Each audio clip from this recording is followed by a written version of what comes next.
Hit squad is in the house. Yeah, it's party time. All right now, baby, all right. 60 minutes falls out. Let's open up the whole can of kick ass and kill them all. Let the paramedics sort them out. Raise up Bear Claw Stinger. Ready?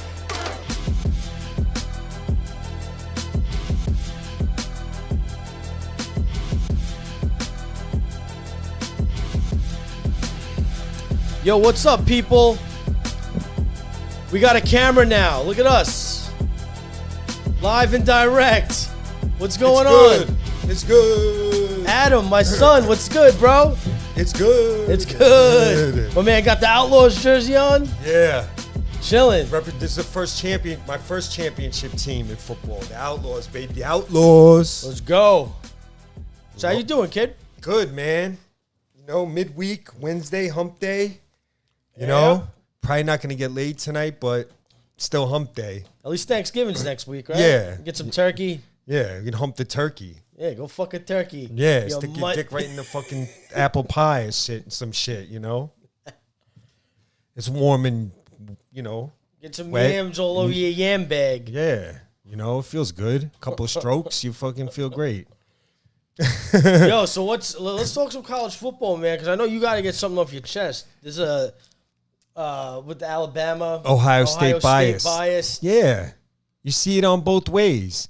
We could even start with the Heisman Trophy.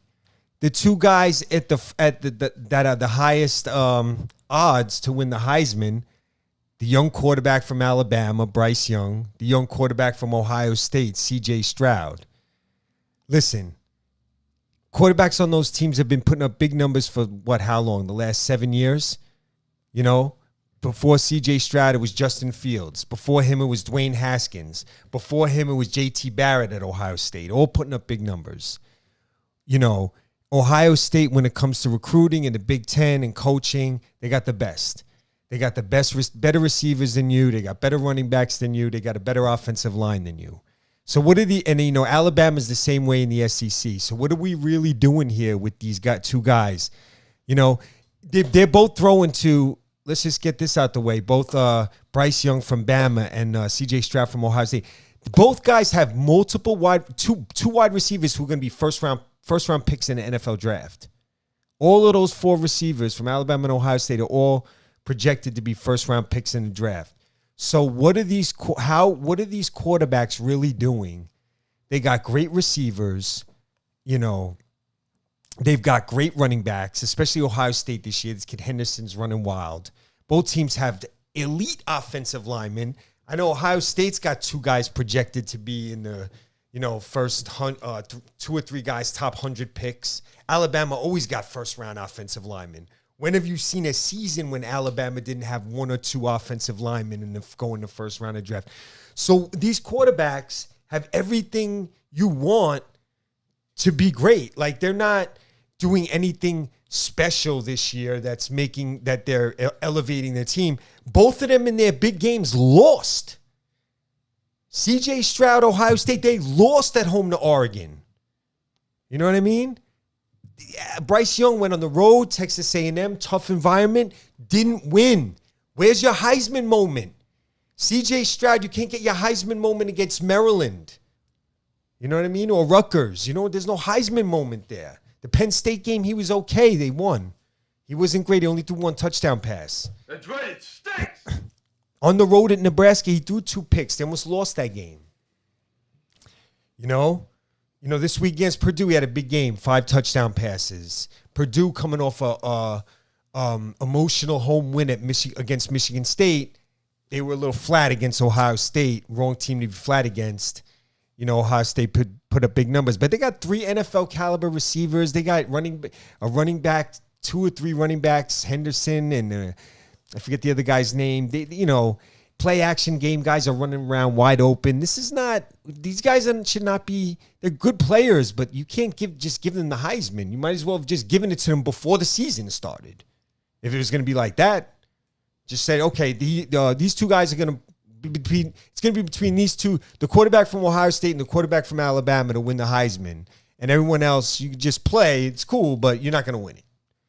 I mean, first and foremost, let's get to the real candidates here for the Heisman Trophy.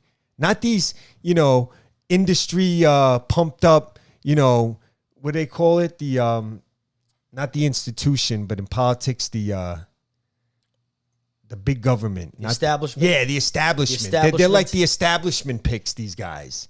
How about let's talk about Kenneth Walker, Michigan State. He's put that team on his back this year. Nobody thought Michigan State would be in the top 10 at all, including me. I mean, I bet against them opening night against Northwestern. They were 3-point underdog. Michigan State's a team, they've been underdog in most of their games this year, and they're 9-1, number 7 in the country. Going to Ohio State this weekend, big game at the Shoe. Michigan State at Ohio State. Oh my God, would I love to see Michigan State pull that game off. Wow, that would be so good. And I think they can. Quarterback's pretty good. They got receivers. They got Kenneth Walker. It's about the defense. Can the defense get stops? Can they get a couple turnovers? That's going to be key. Because Ohio State's defense is good. It's not that great.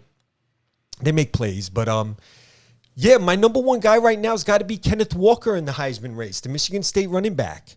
He's got 1,330 yards rushing in 10 games, 9 games. He had the big game against Michigan. He had his Heisman moment already. The Michigan game at home. 5 touchdowns rushing against Michigan. Not throwing 5 touchdown passes against Maryland like the Ohio State quarterback.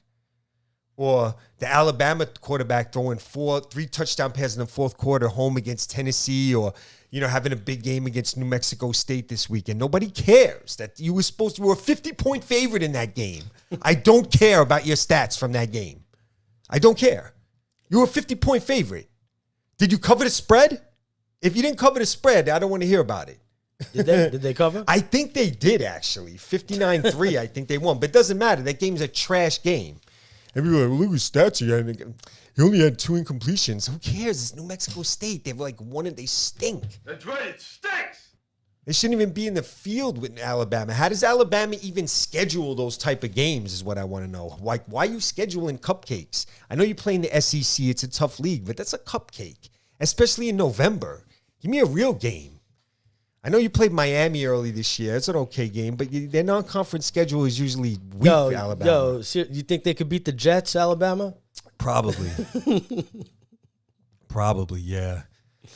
Yeah, the Jets don't even have, Alabama, if you compare to the Jets have some really, especially on defense, they have a little limited in talent. Like they have a secondary full of undrafted free agents and young guys and corners that are from nobody knows.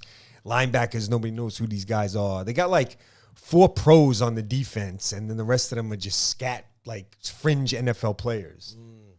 I know Alabama. If you took Alabama, the best guys from Alabama and Ohio State, they might be able to run with the Jets. If you combine those 2 teams, I think you might be able to get something.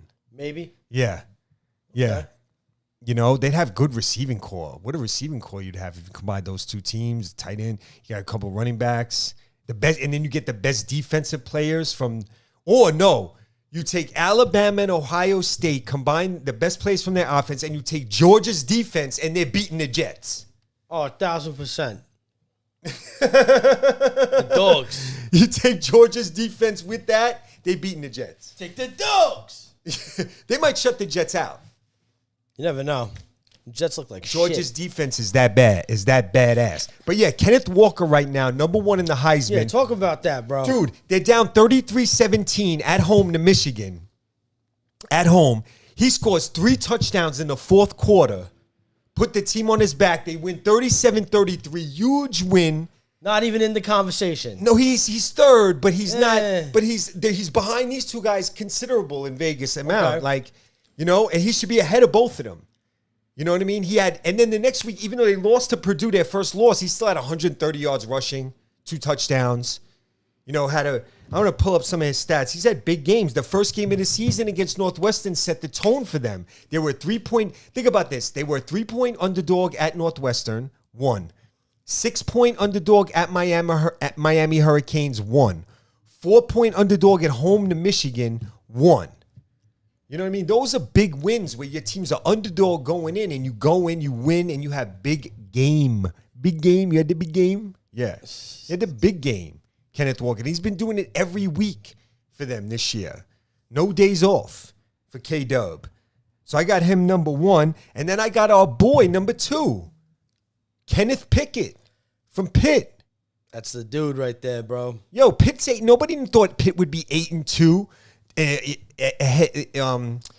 in first place in the Coastal, that half of the ACC. Kenny Pickett, 8-2. How about 32 touchdown passes and 4 interceptions this year? Right there, numbers with Bryce Young from Alabama, basically identical. And you know he doesn't have the same talent as Bryce Young. And they don't even run the ball that well. So teams pin their ears back and rush the passer against him, and he's still averaging 9.1 yards per attempt. The numbers are there. Kenny Pickett, 8-2 Pitt, and a big game for them this week against Virginia to try to close out the Coastal. So, yeah, I think they have 2 tough games left. They might play Syracuse in the last game, which is a scrappy team. But, Kenny Pickett should be right there.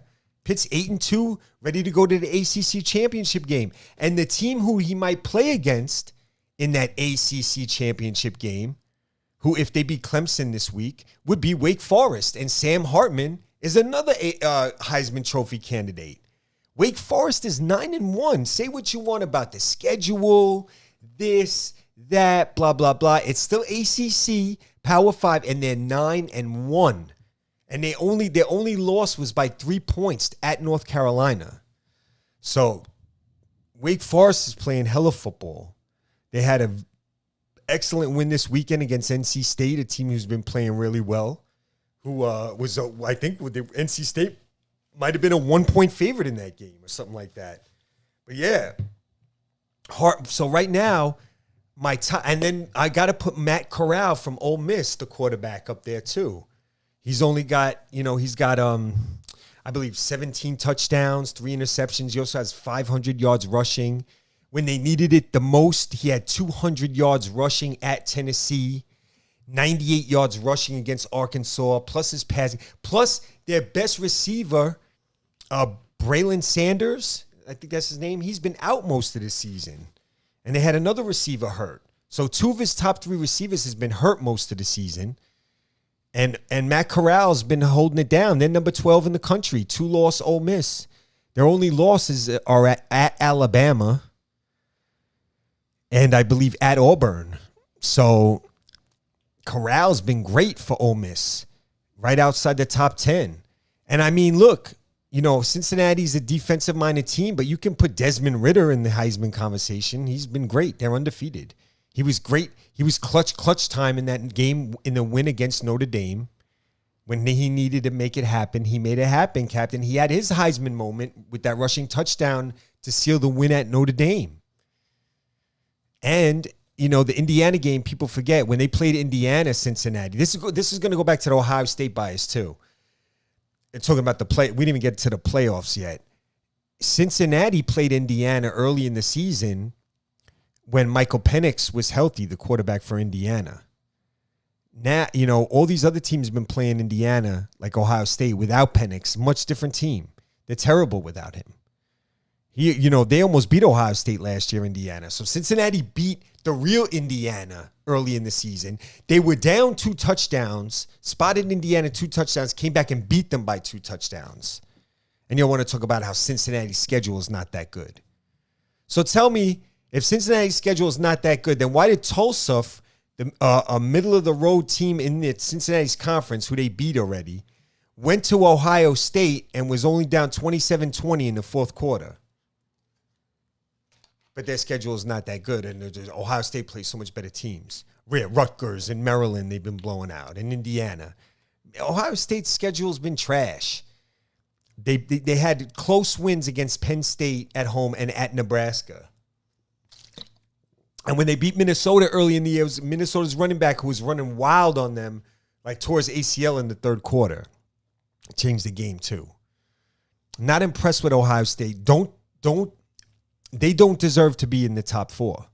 They should not be ahead of Cincinnati. They have a home loss to Oregon in a game where they got beat front to back. Oregon led the whole way, had a 2-touchdown lead a lot of that game. They put up a lot of empty stats, empty calories Ohio State had at the end of the game, but Oregon led that game wire to wire. without their best player, Kayvon Thibodeau, the defensive end who might be the number 1 pick in the draft. You think he's going to be number 1? He's going to be top 5. He's going to be top 3. Yeah. That guy in Oregon. Yeah, That valuable, the end. Yeah, and he didn't even play, and they still beat Ohio State. So how are they in the top 4? How? How Cincinnati? Cincinnati's got to be ahead of Ohio State. I don't care what you say. Oregon I can deal with because they beat Ohio State.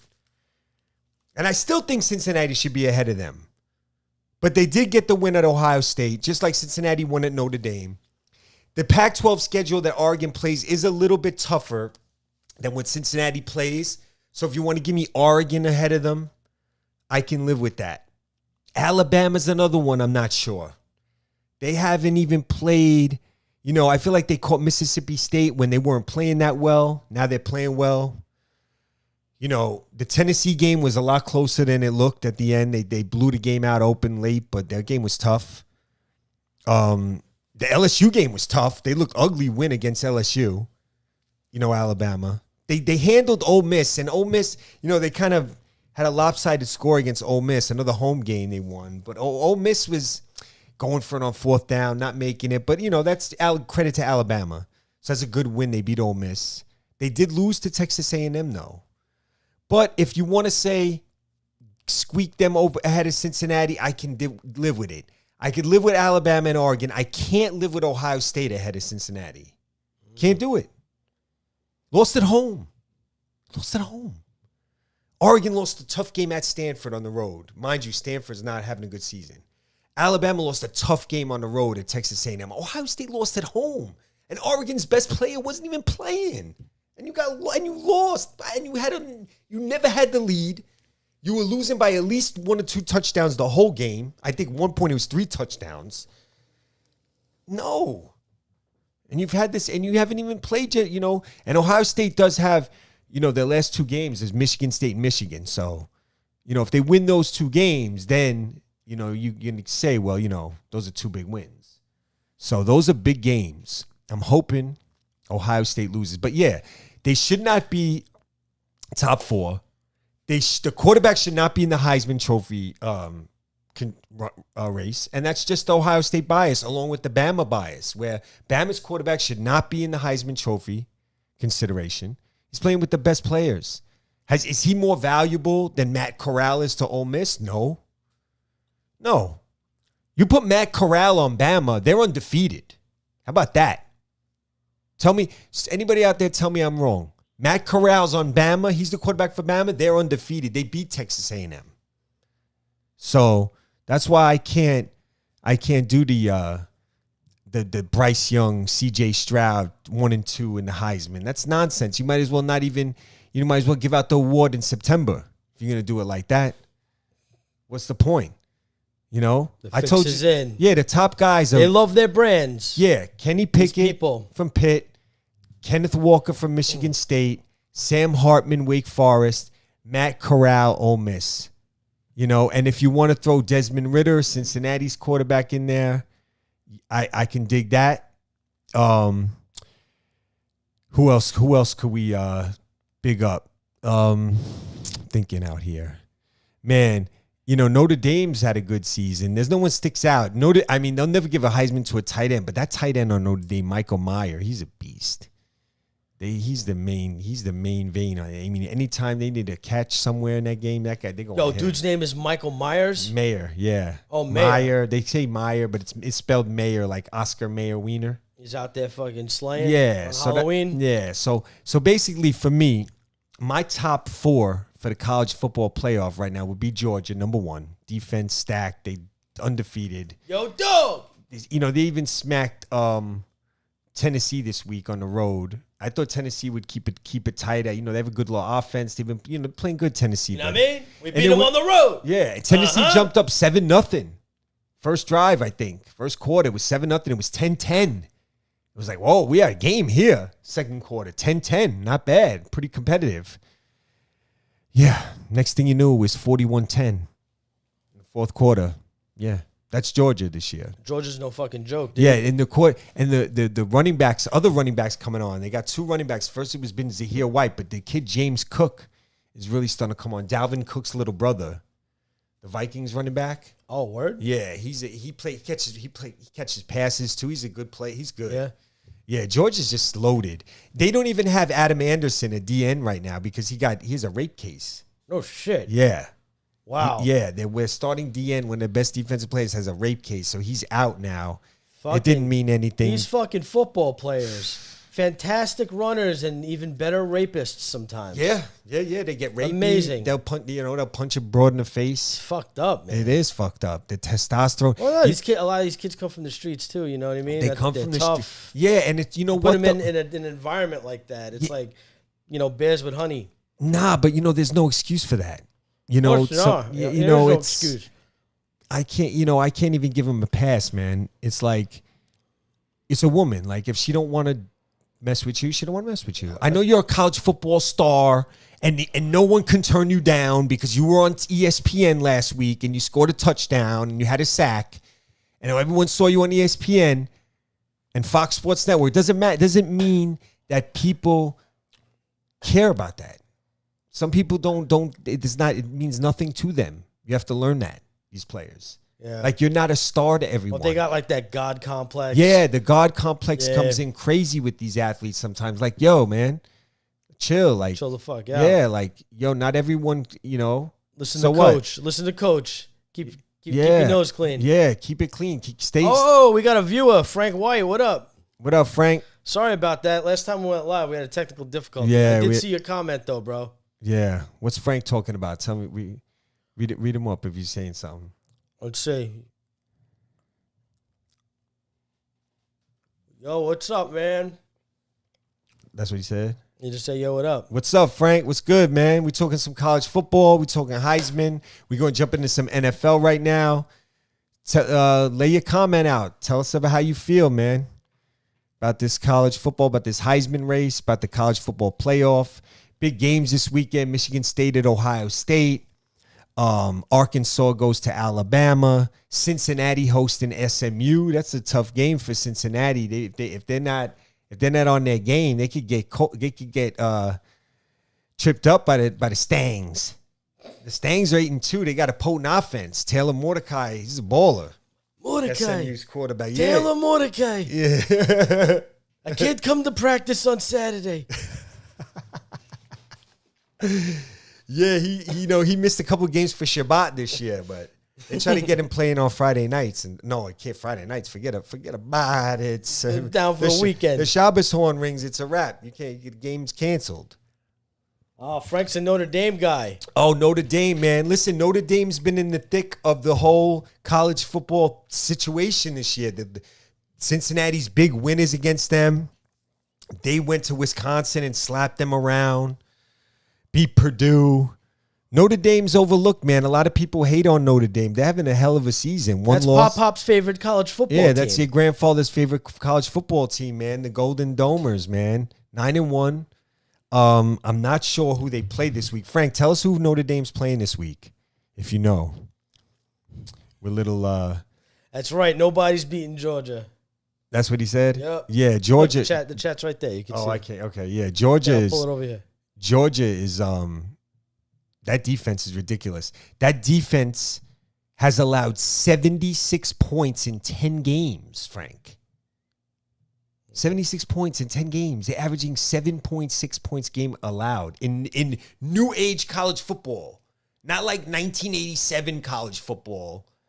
Now college football, where you come on the field, you'll get 14 points just for showing up in college football now. The way they play. It's like, look at the scores of the games. You hold someone to 24, you're probably going to win. These teams giving up 7.6 points a game, and they're playing good teams. They held Tennessee to 7. Tennessee had the biggest game of the season against them, 17 points. And that was the most points scored. And it was, again, a garbage touchdown they gave up late when it was 41-10 to make it look better. They've given up like garbage touchdowns this year just to make the stats look good against Kentucky, against UAB, against Florida, and against Tennessee. So Georgia ain't giving up spit this year when it counts. Whoa! Giving up nothing. I hope they, who does I'm trying to think who Georgia plays coming up. I think they play. No, they played I know they played Georgia Tech the last game of the season. I'm gonna find it right now. Who the Dogs play? I'll pull that up right now. Let's see. They got Yo Dog. Here we go. Gonna beat them on the road. On the road. Laying 20. My dog. So here we go with the Dogs. The Dogs got a cupcake. They got an FCS game. So they got basically a bye this week. They're playing Charleston Southern. The Dogs. Oh, that's a cakewalk. A fucking community college. Yeah, they're gonna hold them to 0, probably. Hopefully, I hope they hold them to 0. And then they play Georgia Tech at Georgia Tech the last game, and Georgia Tech's a nice little scat team on up. They got a little, they're a little frisky, but they're cruising to the SEC championship game. Georgia waiting for probably Alabama, unless Alabama slips up, which I think they might. I think Alabama could lose at Auburn or even Arkansas this weekend. Like, it's not out of the realm of possibility, but they could lose to Arkansas at home. Let's look at Arkansas' schedule this year.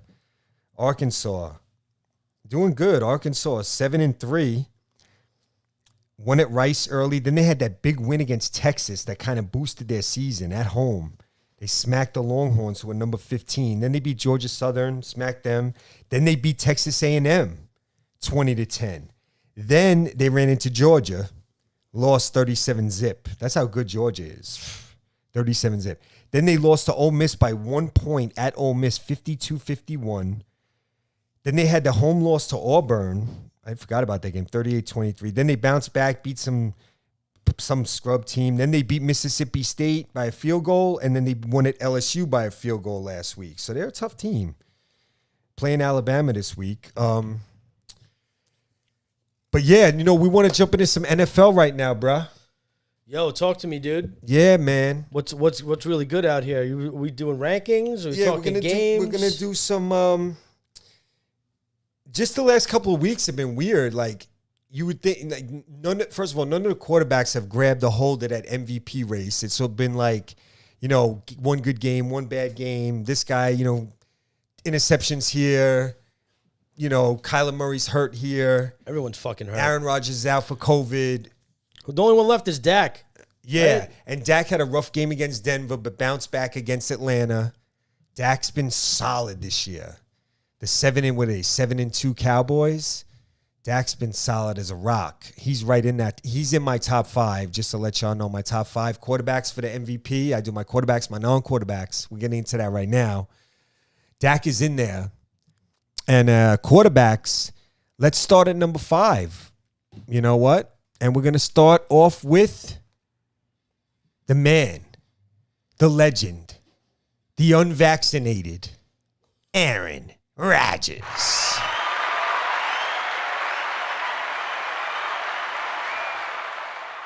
So it was a bunch of guys who could have took that 5th spot, but we're going with the unvaccinated guy.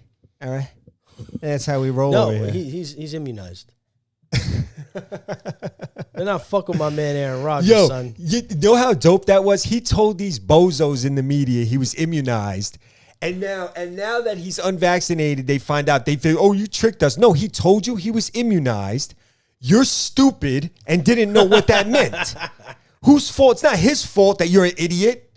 He told you he was immunized. No. Look, these people on TV, they're like the fucking police for Pfizer and Moderna and all these fucking big pharma companies. Yeah, what's up with that? That's how they're acting. Yeah. When it comes to these vaccinations, you can't have natural immunity like a fucking normal human. No, that doesn't count no more. You have to get the corporate fucking shot. Can't use ivermectin. No, you can't use anything. Can't use some other shit what's the other shit that Trump was talking about in the beginning? Fucking bleach. Yeah, bleach. Can't use bleach. Oh no, that was hydroxychloroquine. Can't use that. No, can't use nothing. Got to use the fucking what Dr. Fauci says. And got to use his brand because he was the CEO of Moderna. Let me see your papers. Yeah, for real. But I heard Biden got trashed in a vaccine mandate in court. They shut it down. Good, fuck him. Yeah, he tried to override the court, said no vaccine mandate. The court said no. Biden tried to override it, and they hit him again with the no vaccine mandate. Dude, the vaccine mandates are out right now. They can't even do it. That goofy fuck, he belongs in a nursing home, not the fucking White House. No. It's ridiculous. He belongs in the white walls where there's white walls, not a White House, white walls around him. And a nice white Depends diaper up his fucking ass. Fuck that guy. In a white room. So yeah, we got Aaron Rodgers at 5, and you know what? The God. The stats aren't amazing. Low interceptions as usual, only 4 picks, 17 touchdowns. I think he threw 2 picks this week. That's why he has 4. But you know what? He's been playing ball control. And guess what you can't argue with? The Packers are 8-1, I believe. That counts. 8-1. So Rodgers is 5th.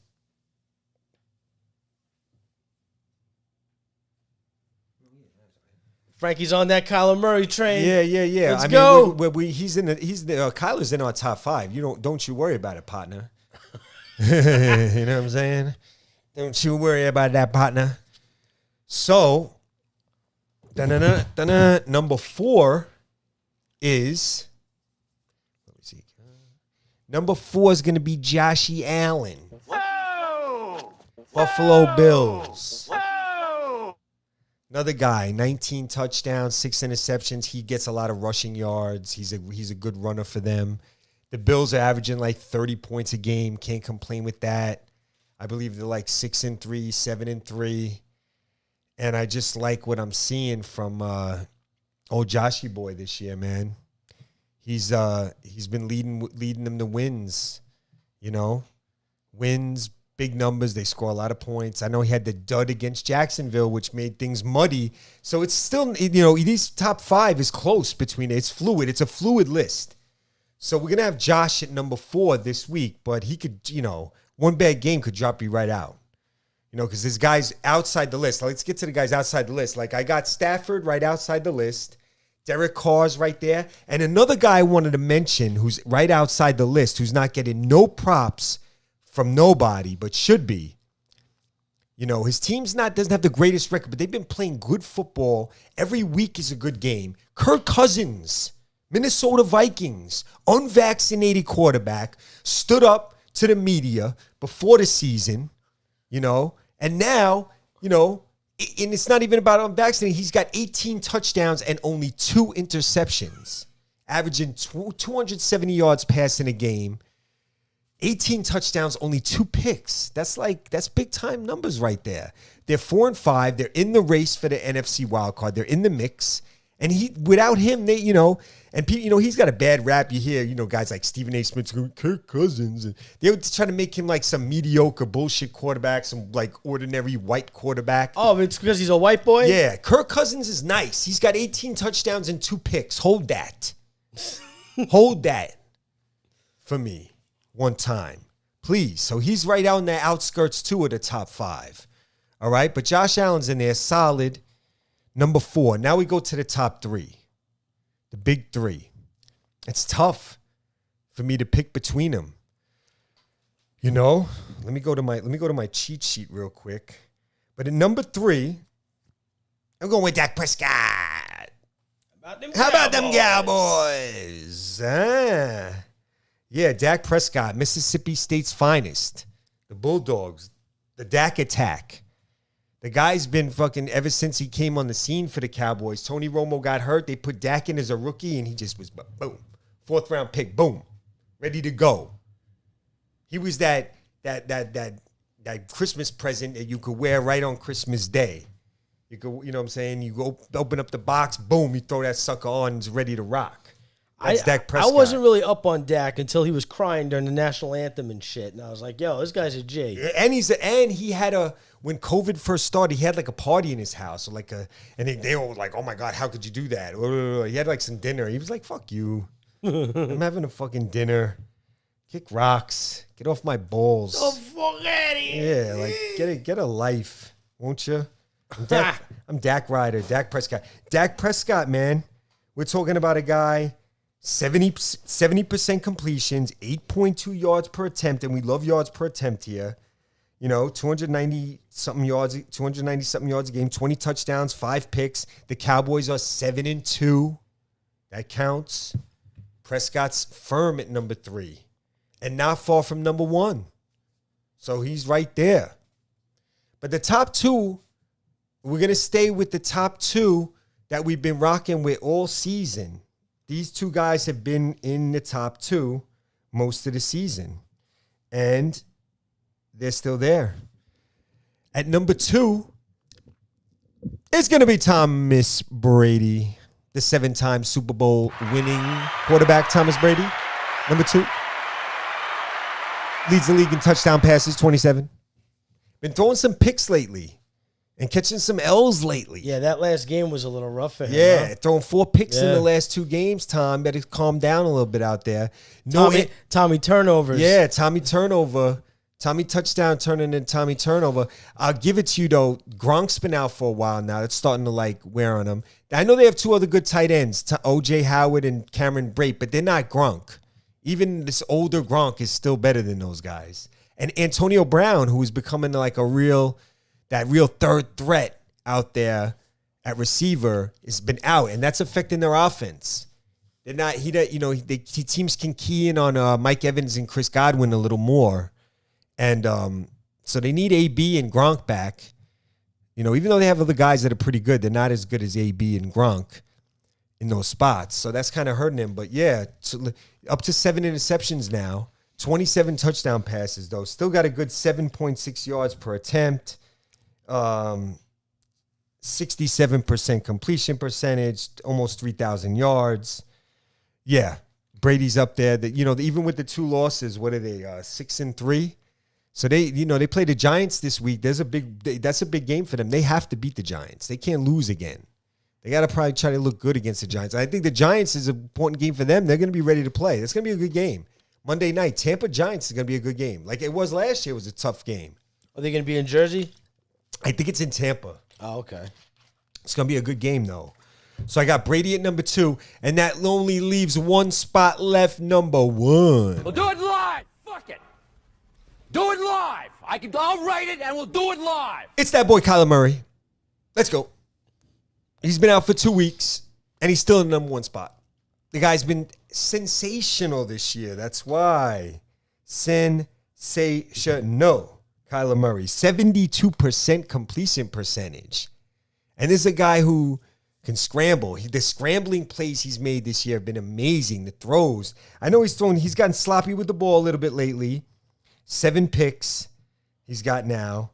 17 touchdowns. But he's averaging, 8.7 yards per attempt. He also, running the football, my man Kyler, has 147 yards rushing and 3 touchdowns. He's a factor, and it seems like every big third down, he gets it with his legs. And the Cardinals have won loss. We're 7-1 with him at quarterback. So they only had that loss to Green Bay, which they had just lost. Now they lost with Colt McCoy, the backup, last week against Carolina. It just shows how much they need Kyler back. But Kyler, to me, beyond the stats, he's been the most impressive player this season. Just the way he, they blasted the Tennessee Titans. They blew out the Rams. They hammered teams. They looked impressive just winning games this year. The Arizona Cardinals, they've been just impressive with him. They beat Minnesota. They have a bunch of good wins, and Kyler's just been great, man. Been out the last couple of weeks. I think he'll be back in this week, but 72% completion percentage, 8.9 yards per attempt, 17 touchdowns, 7 picks, 3 rushing touchdowns, but only 1 loss as quarterback for the upstart Rams. The Cardinals. Sorry about that. But so Kyler, I got still number 1, but it's close, man. Those quarterbacks. But this is let's get to the more fun part, Ant. And what's that? That's the non-quarterbacks. Top 5 Fucking for A, MVP. I've been It's waiting not all about the- fucking night for this. It's not always about the fucking quarterbacks, all right? Those fucking divas. Those fucking walking interviews. It's not always about them. Football's bigger than the quarterbacks. So who we got? We got some Fucking receivers? bum-ass quarterbacks. We got a couple receivers. There we go. We got DN. We got a corner in there. All Let's types go. of Let's hear goons in it, there, bro. man. Let's hear that shit. What you got? Yeah. So, Let me get to my notes real quick. We're going to do this. Because I had a 4, and the fifth guy was kind of tough. I was kind of jiggling between a few dudes. It wasn't that easy. Let me just get to where I was. So at number 5, where is this? Hold on. Running backs, Jonathan Taylor. That Jonathan Taylor for the Colts has been having a good season. I give you that.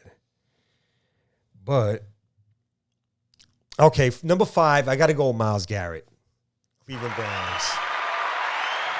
NFL sack leader, 13 sacks, 2 passes defensed.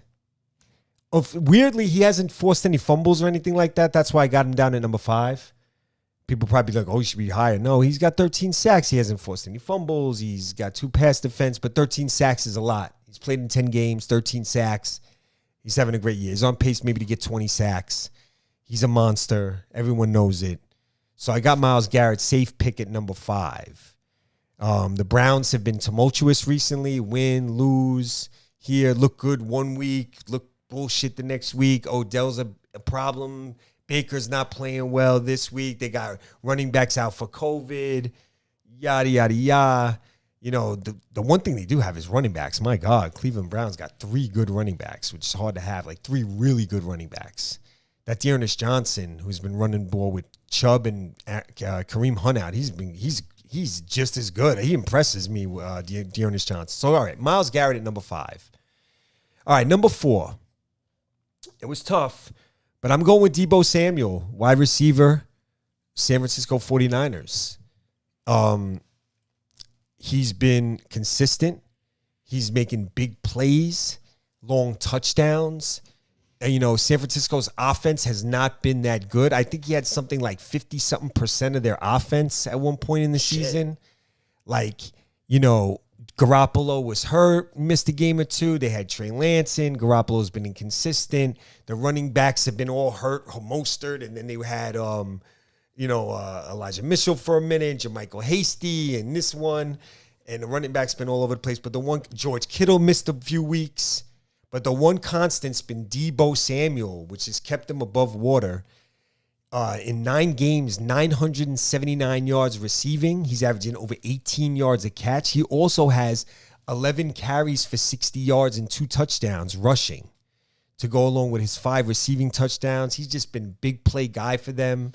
They line him up everywhere. He lines up in the backfield. He lines up in the slot. He lines up wide.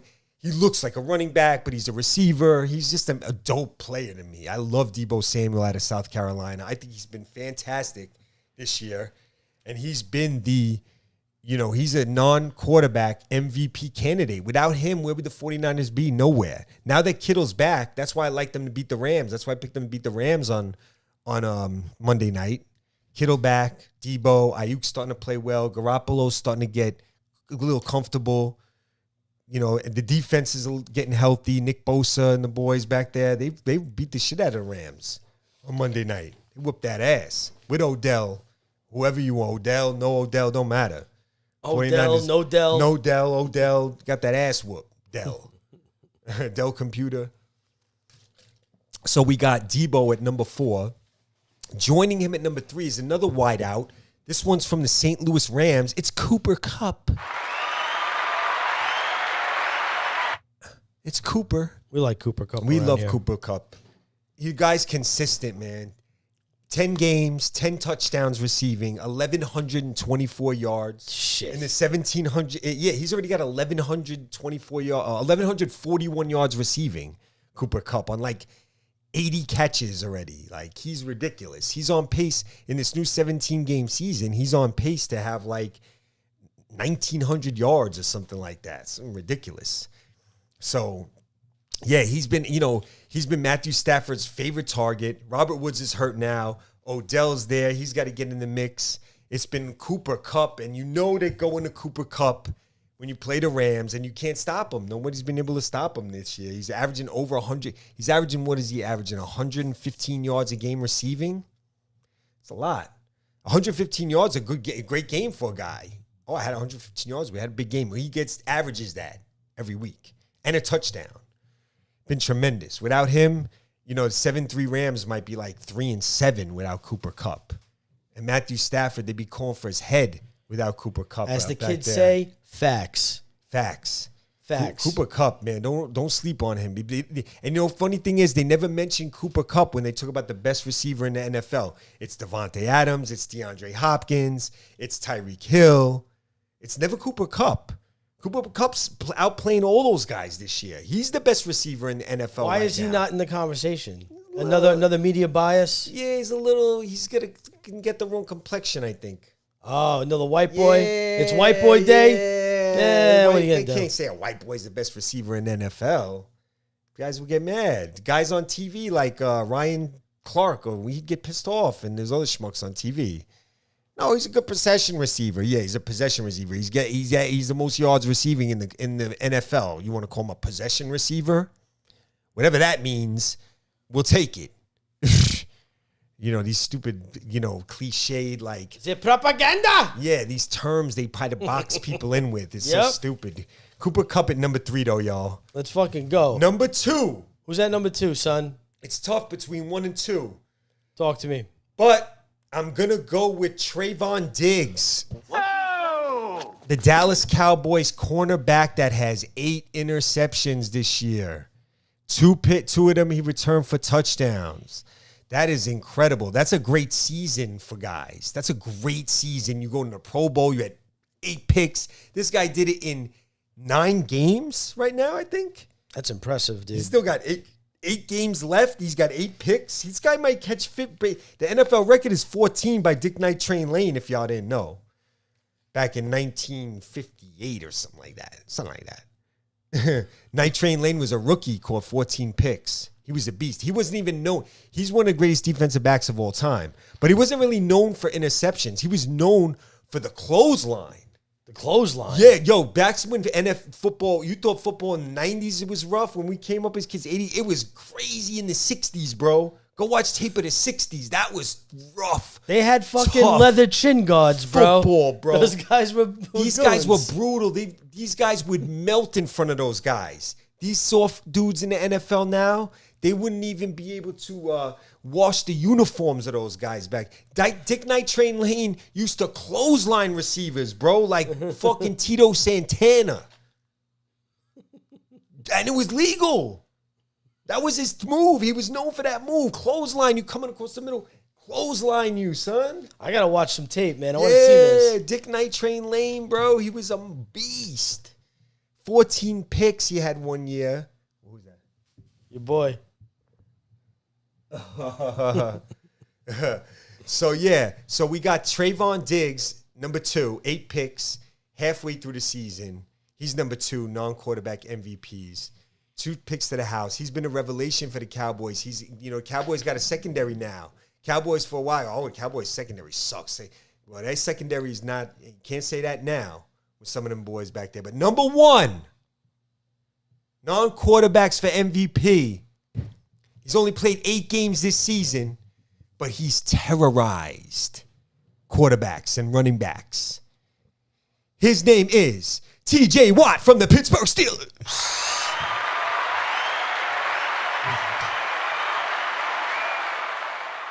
The guy who probably should have won Depoy in 2019 got robbed, had an insane season, having another insane year, and he's only played in 8 games. He's got 12 and a half sacks, 4 passes defensed, 3 forced fumbles, 2 fumble recoveries. Loading up the stat sheet, boy. 12 and a half sacks in 8 games. If in the regular 16-game season that they used to play, that'd be 25 sacks he's on pace for, with 8 forced fumbles and all. He's filling the stat sheet, but he plays the pass. He's got 4 passes defensed, 3 forced fumbles, 2 fumble recoveries, 12 and a half sacks, 14 tackles for loss, and he's been clutch. The Seattle game, he won that game in overtime with the strip sack fumble on Geno Smith. Then the game in Buffalo, he clinched the game with the strip sack fumble against Josh Allen. The Steelers would be nowhere without TJ Watt anchoring that defense. Without TJ Watt, the defense ain't that good, and the Steelers would be not even in nowhere to be found without him. And it's hard to say that for a defensive player, but he's that good. Because he holds their defense up. Their defense is like quasi-elite because of him. They're like almost elite because of him and a couple of other good players they have. But without him coming on that off that edge, man, and he makes big plays for them in crucial situations. It's not just a sack in the third quarter, down by 3 touchdowns type of ish. He's making plays, winning plays this year. That's why, he might even be the most valuable player in football. If Pittsburgh makes the playoffs, TJ Watt should get MVP votes if he continues at this rate and they make the playoffs. Because let's be real. Their offense is not that great. Ben's arm still looks a little hurt the last couple weeks. They don't really have receivers out of that. They're youngish, pretty good receivers, but not great. The offensive line is new, makeshift. They got some new guys this year. They're not that good. They got a rookie running back who's getting better, but he's okay. Their offense is mediocre, is average. Maybe even slightly below average, that offense. How they winning? Defense. Bud Dupree went to the Titans, the other defensive end. Stephon Tuitt's out. Another big guy in their front three. They got 2 new inside linebackers. No, 1 new. With Bush, they added Joe Schobert. Mike Hilton left the corner in free agency. Joe Hayden, they still got with Sutton. The secondaries, it's good. Minka's back there. Minka's not having that great of a year. They're free safety for the Steelers. So the Steelers, TJ Watt, man, killing the game. Just like Trayvon Diggs, we said before with Dallas, man, he's been a big reason for Dallas's, resurgence, man. That secondary was a weak spot, no more. Quarterbacks are looking for Trayvon. Who's Trayvon going? Oh, I'm going to go look at the other side.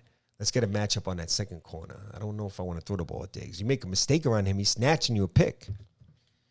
Another guy I wanted to shout out to this year in the top 5 non-quarterbacks, Kevin Byard, the free safety for the Titans, 5 picks. I think he has 2 pick sixes. He has a fumble recovery. He's been playing great.